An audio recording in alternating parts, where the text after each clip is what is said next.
السلام علیکم ورحمت الله وبرکاتہ. زه یم ستاسو ورور ولی الله یو ځل بیا د ټیکنیک پښتو ټیک یوټیوب چینل له طرف نه ستاسو په درون خدمت کې حاضر یم. قدرمنو په نوې ویډیو کې به زه تاسو ته د ویډیو ایډیټینګ یو داسې ښایسته اپ راښایم چې په دغه اپلیکیشن تاسو کله هم خپلې ویډیوګانې سازي کړئ، مطلب خپلې نوې ویډیوګانې پې جوړ کړئ. د دغه اپلیکیشن کوم افیکټ چې دي د هغې چې کوم نور فردر په هغې کې چې کوم تاسو ته فیچرز ملاویږي نو یقینا ډېر یونیک او نایاب فیچر دی په دغه اپلیکیشن کې. ډېر خوندورې ویډیو به پکې تاسو خپلې سازولی شي. د هغې چې کوم افیکټس او دا دي دا تاسو وګورئ نو یقینا ډېره زیاته مزه به تاسو له راکړي او ډېر زیات خوندور اپلیکیشن دی. ملګرو ویډیو ته تلو نه مخکې تاسو ته یو ډېر عرض کوم که تر اوسه تاسو زموږ پښتو ټیک یوټیوب چینل یې سبسکرایب کړئ دا سبسکرایب کړئ او خوا کې له غنټۍ نشان هم کلیک کړئ چې زموږ نوي ویډیوز تاسو ته په وخت باندې در رسي. قدرمنو دې لپاره بس سمپل تاسو له د اپلیکیشن ضرورت وي. همدغه اپلیکیشن لینک چې دی موږ تاسو ته په ډسکرپشن کې راکړی دی. تاسو چې کله د اپلیکیشن خپل موبایل ته انسټال کړئ د اپلیکیشن تاسو کولاو کوئ تاسو ته به یو داسې انټرفیس راشي. ټیک ده، دلته کې یو آپشن دی د ریکارډ، یو دی د ایډیټ. مطلب که تاسو سره په ګیلرۍ کې یو ویډیو پرته وي تاسو هغه جوړول غواړئ، په هغې کې دغه افیکټس لګول غواړئ نو سمپل تاسو به کلیک وکړئ په ایډیټ باندې. خو که تاسو چېرته دغه ټایم کې ویډیو ریکارډ کول غواړئ، شوټ کول غواړئ، تاسو به بیا په ریکارډ باندې کلیک وکړئ. نو مثال په طور زه په ایډیټ ویډیو ایډیټ کول غواړم، ما چې کومې ویډیوز په ګیلرۍ کې دي نو مثال په طور دا ویډیو چې دا ویډیو ما له دې ځای نه سلیکټ کړه. اوس دلته کې تاسو وګورئ، اول دا ویډیو تاسو وګورئ چې دا دې کې څه څه دي دا تاسو ته به ښکاري. اوس دلته کې لاندې که تاسو راشئ ټیک ده، دا په منځ کې تاسو ټریم کول غواړئ، مطلب کټ کول غواړئ. ټیک ده نو سمپل دا وګورئ د دې ځای نه دا تاسو ټریم کولی شئ. دا وګورئ دا ویډیو چې دا د دې ځای نه ما ټریم کړله.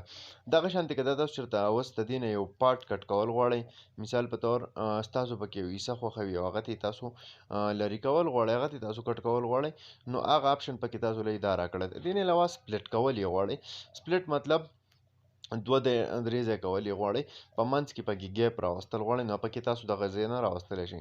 یا دغه ویډیو تاسو ډبل کول غواړئ نو دلته کاپي آپشن یې تاسو لکړی دی چې څونه پیرې تاسو کاپي کول غواړئ نو هغه تاسو کاپي کولی شئ په دغه طریقې سره.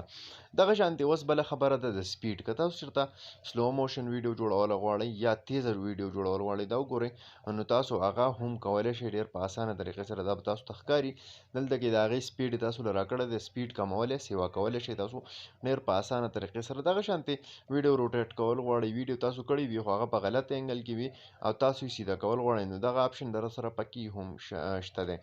دغه شانتې دلته کې تاسو راشئ، تاسو د ویډیو کوم بیک ګراوند چې دی دا چینج کول غواړئ دلته کې تاسو له مختلف بیک ګراوندز چې دي هغه راکړي دي. دا وګورئ ډېر یونیک بیک ګراوندز دي پکې چې کوم یو هم ستاسو خوښ وي نو خپلې د خوښې کوم بیک ګراوند چې دی دغه بیک ګراوند سلیکټ کړئ او هغه بیک ګراوند پې تاسو لګولی شئ. دا وګورئ دلته کې تاسو ته لاندې دنیا شیپ بیک ګراوند چې دي هغه میلاویږي، دا شاته به تاسو ته ښکاري.